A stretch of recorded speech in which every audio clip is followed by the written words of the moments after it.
Selamat Hari Raya Idul Fitri 1441 Hijri.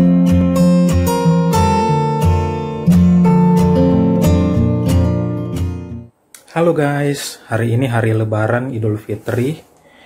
Saya pilih sholat di rumah aja, tapi walaupun saya nggak pergi sholat id di luar, tapi saya tetap memakai baju Lebaran. Ini baju Lebarannya sudah dari beberapa tahun yang lalu nih. Jadi tahun ini tuh aneh banget ya guys ya. Untuk pertama kalinya kita sholat id di rumah karena adanya pandemi virus corona ini. Walaupun memang ada juga masjid yang buka untuk tetap menyelenggarakan sholat id. Mungkin ini akan jadi pengalaman kita sekali seumur hidup gitu ya. Jadi seperti tahun-tahun sebelumnya, kalau lebaran kita selalu open house biar momen lebaran itu berasa.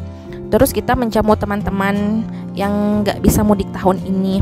Hitung-hitung kita silaturahmi, dan kebetulan kita juga memang tidak pernah ketemu selama beberapa bulan karena kita lockdown. Jadi kita memanfaatkan waktu lebaran untuk berkumpul.